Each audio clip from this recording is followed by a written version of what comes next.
So watching a video about this 1977 Southern television broadcast that was supposedly hijacked by aliens pretending to enlighten humanity, that we should give up weapons. And I'm going to explain why that's just naive. So, one, they're not aliens, right? Because it's simply giving up, if they're so enlightened, simply giving up weapons. Unless, this is like a reverse psychology. It's just that in philosophy, for true peace to exist, you have to see a weapon as anything but a weapon. And so, if I hand you a bottle, right, you can fill it with water and drink from it. Or you can smash it and turn it into a stabbing weapon, cutting tool. And so there's that difference there. And this is one reason why I believe Buddha did not like using deities, right? So we turned Buddha into a deity. He is the most modern example of a philosopher being turned into a god. And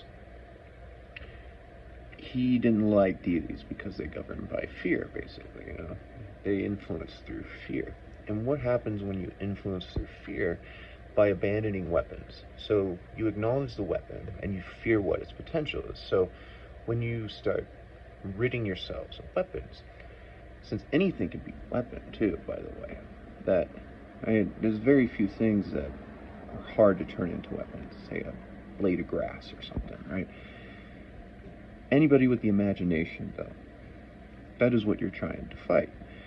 And so if you govern through fear and you are ridding yourselves of weapons, that means that you can still acknowledge something as a weapon, that you are able to recognize that, and now you are giving that up, though through choice.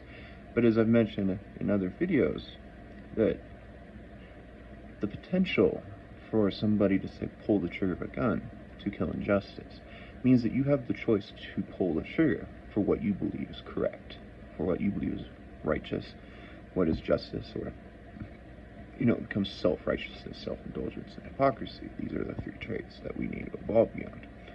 That your child now might have the potential to understand what justice is, but it might not be the same justice as what was successful in our past. So when you, and like I said, it could be like a reverse psychology, where they're, if these are aliens, right, they're trying to enlighten us through the scrutiny, is that a word? Scrutiny of our own naivety, right? And the broadcast is like, oh, you can become more enlightened, and whatever it said. So what do you think?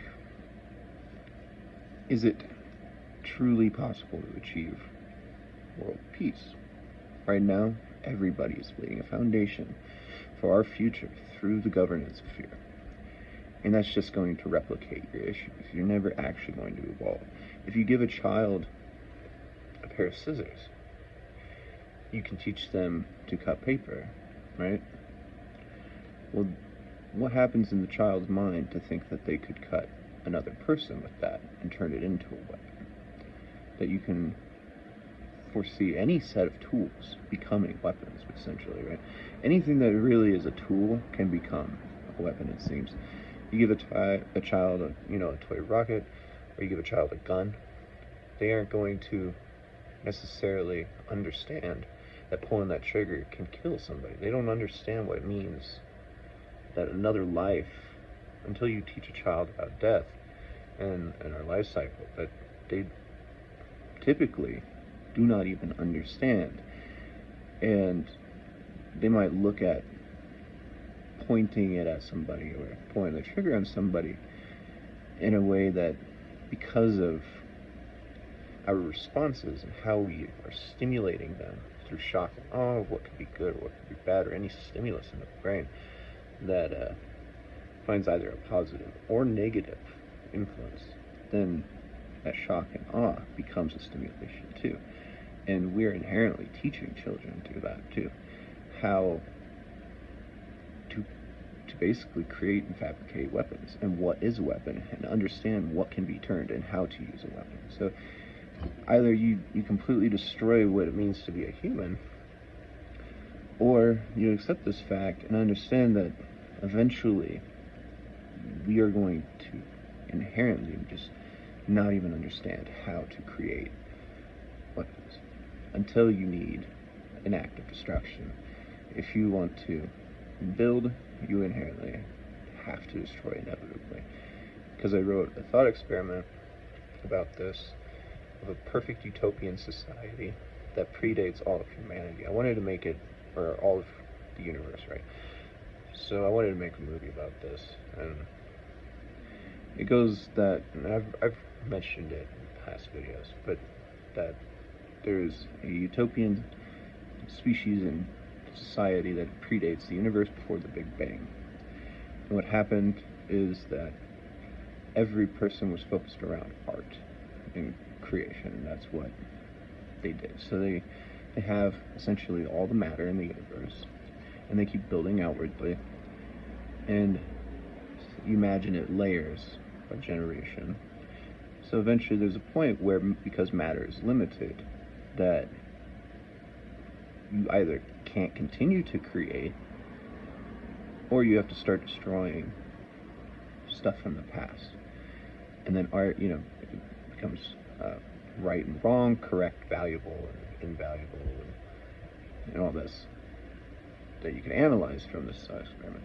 But the whole point is that, like, the way I wanted the thing to end is that eventually there's one correct artist. This becomes our god of our creation, and that's just an imagining of how a god could, like a monotheistic god could form in that type of utopia that he decided to destroy to create, because there's that inevitable cycling when things are limited. And anyway, that's enough. That's all I want to say.